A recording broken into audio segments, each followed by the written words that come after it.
Вітаю всіх на каналі Інклюзивно-ресурсного центру Пам'ятнянської міської ради. З вами вчитель-дефектолог Кармен Кравченко Ірина.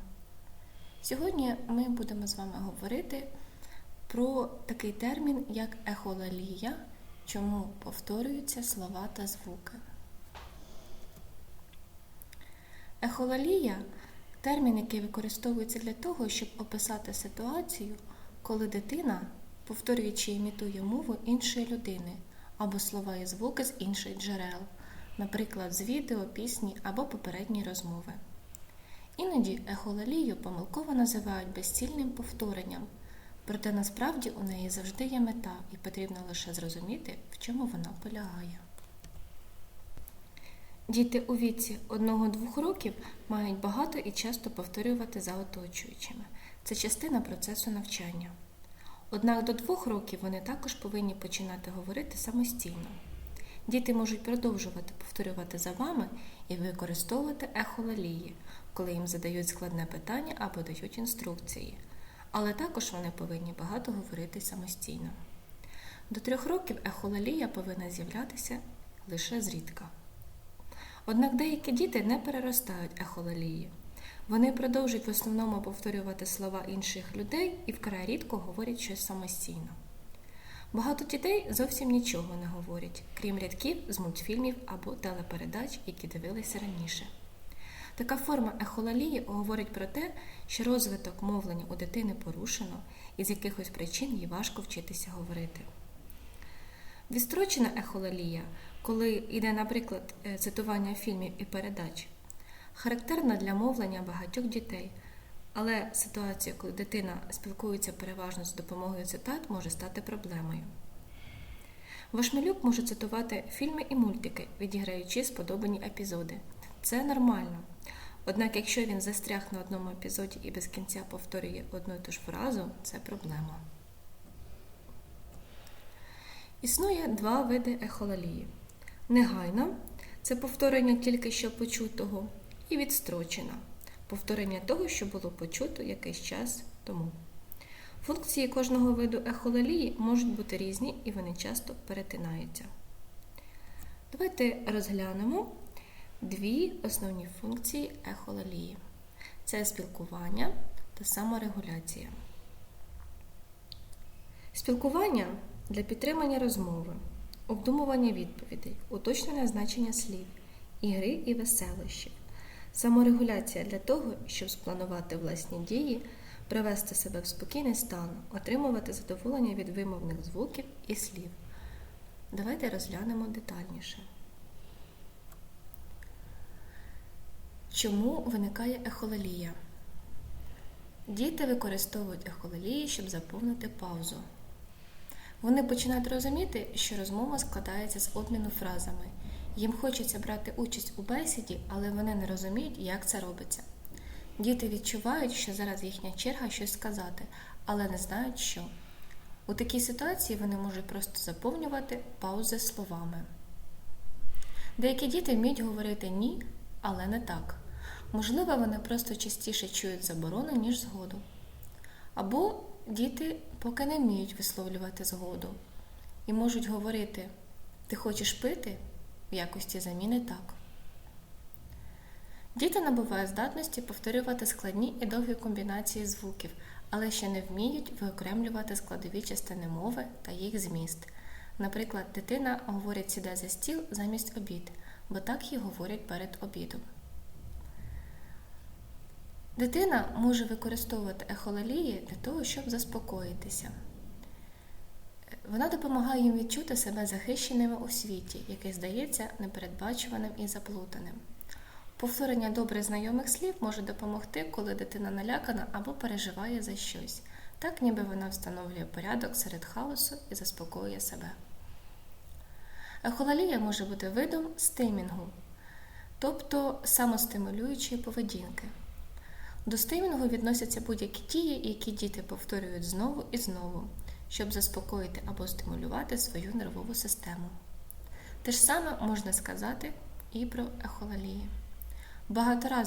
Багаторазові повторення одних і тих же слів можуть просто викликати приємні відчуття. Коли діти навчаються чомусь новому, то практика приносить їм справжнє задоволення. Повторення нової навички рівнозначне заяві. Дивись, як я можу.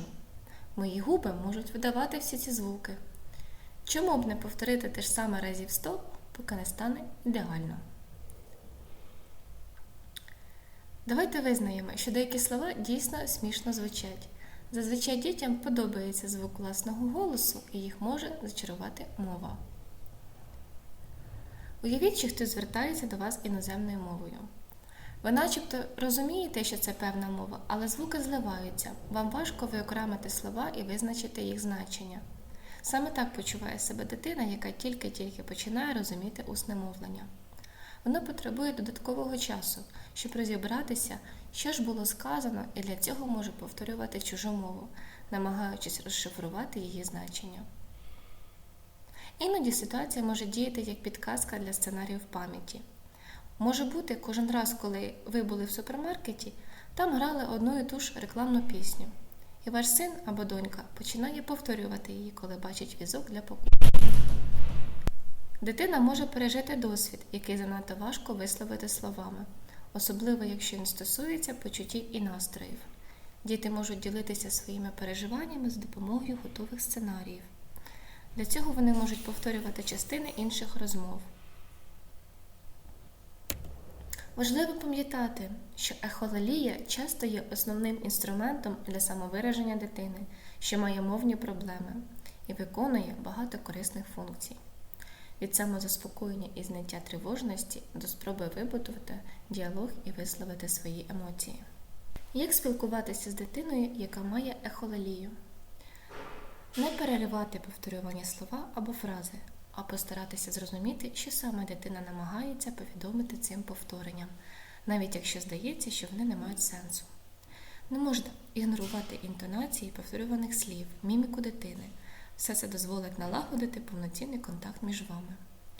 Поступово збільшувати кількість слів у словниковому запасі малюка шляхом ненав'язливого додавання в його мову нових конструкцій. Підтримуйте розмову, формуючи нові осмислені словосполучення на підставі повторюваних дитиною слів. Формуйте запитання, на які можна дати коротку відповідь «так» або «ні». Щоб дитина краще зрозуміла, що від неї вимагається, необхідно використовувати наочні посібники, таблички, картинки, альбоми та інші інструменти невербальної комунікації. Давайте ще розглянемо умови для подолання ехололії. В будь-якому разі, завжди і вам, і дитині потрібно перебувати в спокійному стані. Це перша та обов'язкова умова. Наприклад, якщо при вашій спробі поставити запитання дитина розвертається і йде, чи це виводить її з рівноваги, то краще поки з діалогом за допомогою слів почекати. Щоб підтримувати розмову за допомогою слів, потрібно хотіти спілкуватися. Бажання спілкування – ключовий етап для контакту. Тема для розмови повинна бути зрозуміла і цікава. Якщо питання незрозумілі, то дитина може повторювати слова для уточнення їх змісту.